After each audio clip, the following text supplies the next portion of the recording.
एवढीच विनंती करतो आणि या ठिकाणी थांबतो. जय हिंद, जय महाराष्ट्र. हॅलो, धन्यवादांना. यानंतर लगेचच आपल्या सर्वांच्या लाडक्या विक्रमी खासदार आदरणीय डॉक्टर प्रीतमताई गोपीनाथरावजी मुंडे साहेब आपल्या सर्वांना संबोधित करतील. आपण त्यांना विनंती करूयात. आदरणीय प्रीतमताई.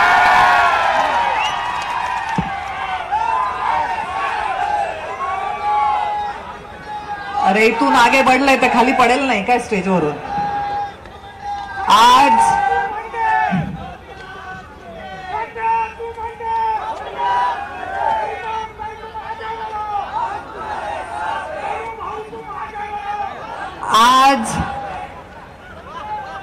बीड जिल्ह्याच्या खासदार पंकजाताई गोपीनाथरावजी मुंडे यांच्या या विजयाच्या सभेमध्ये उपस्थित जिल्ह्याचे पालकमंत्री धनुभाऊ, मंचावर उपस्थित सन्माननीय सर्व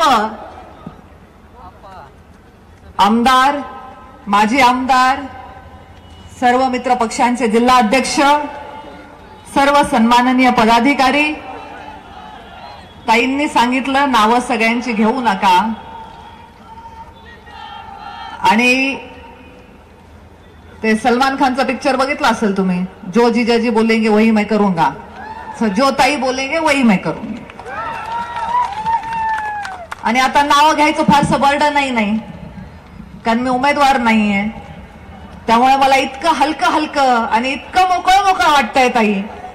स्वतः उमेदवार नसताना निवडणुकीचा प्रचार करण्यात जी मजा आहे ती उमेदवारी मिळाल्यानंतर नाही. कारण मोकळ्या मनाने आणि मोकळ्या दिलाने तुम्हाला लोकांच्या भेटीला जाता येतं.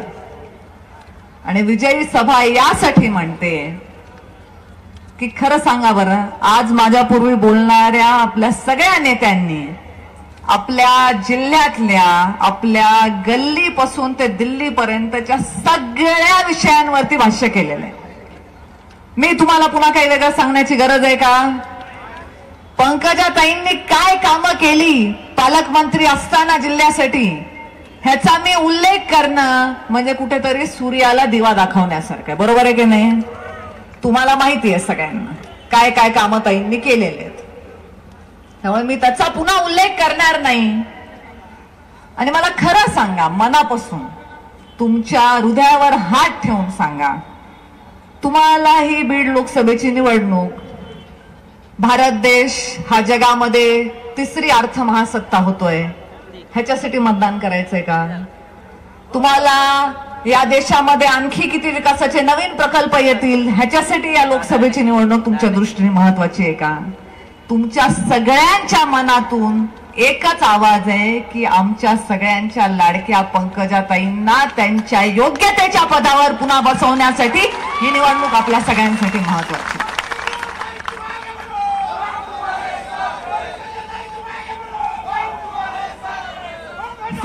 फार वेळ मी भाषण करणार नाही. आता आपला मंच खूप मोठा झालेला आहे. 19च्या निवडणुकीमध्ये यातले काही आपल्या सोबत होते आणि आज नव्याने आपल्या बरोबर काही आलेले आहेत. त्यामुळे आपल्याकडे नेते मंडळी भरगच्च आहेत. फार वेळ मी भाषण करणार नाही. मला तुम्हाला विचारायचंय, आज केवळ बीड जिल्ह्यातून नाही तर बाहेरच्या जिल्ह्यातून, पुण्यातून, नाशिकमधून, बुलढाण्यामधून अनेक ठिकाणून लोक आलेले आहेत. ह्याला फॉर्म भरायची सभा म्हणतात का? फॉर्म भरायला एवढे लोक येत असतात का जगात? ही विजयाचीच सभा आहे. मला आज जिल्ह्यातलं सांगा. आता तुम्ही प्रत्येक तालुक्यातून, गेवराईचे लोक कुठं बसलेत हातवर करा. माजलगाव, आष्टी, पाटोदा, शिरूर, धारूर, वडवणी, आंबेजोगाई, परळी आणि बीड,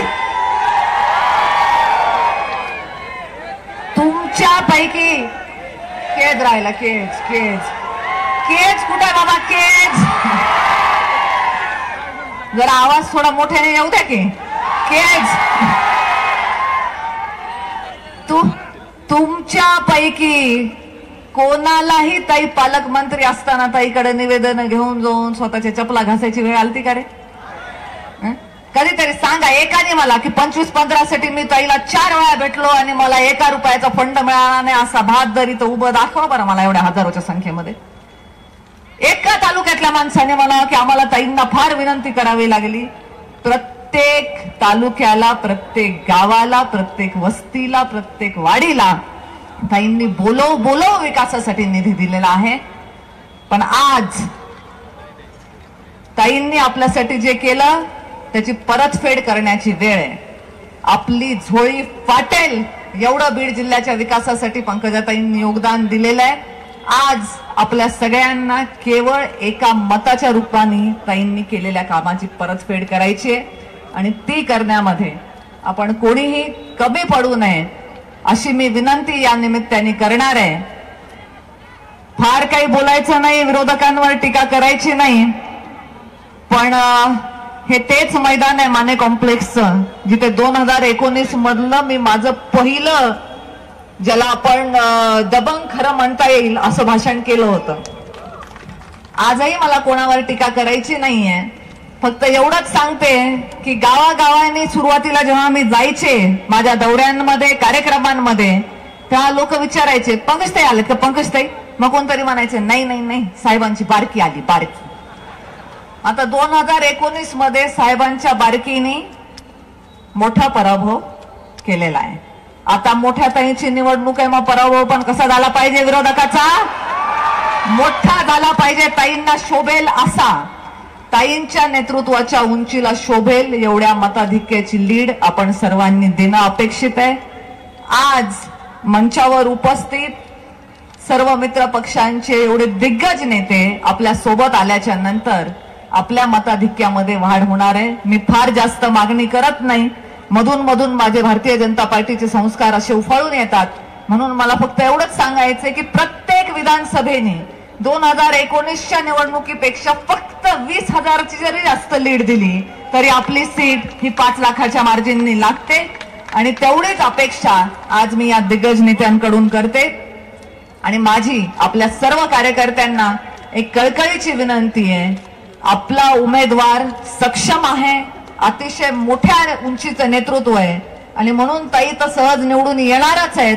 म्हणून आपण कोणी हातपाय गाळून न बसता आपले पूर्ण प्रयत्न 100% प्रयत्न करून ताईंना त्यांना त्यांच्या नावाला आणि आपल्या बीड जिल्ह्याच्या नावाला शोभेल असं मताधिक्य देऊन आपण सर्वांनी दिल्लीत पाठवावं एवढी विनंती या निमित्ताने करते.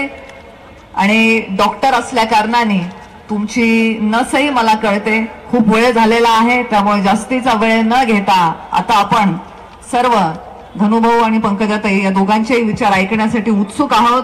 म्हणून 13 मे रोजी बीड जिल्हा न भूतो न भविष्यती एवढे मतांचे आशीर्वाद देऊन पंकजाताईंना म्हणजे आपल्या हक्काच्या माणसाला दिल्लीत पाठवेल हा विश्वास व्यक्त करते. आणि या विजयी सभेपेक्षाही 4 जूनला आपण आणखीन मोठा दुपटीने जल्लोष साजरा करू एवढी विनंती या निमित्ताने करून आपल्या वाणीला विराम देते. धन्यवाद. जय हिंद, जय महाराष्ट्र. धन्यवाद ताईसाहेब. यानंतर लगेचच राज्याचे कृषी मंत्री आणि आपल्या जिल्ह्याचे पालकमंत्री राष्ट्रवादी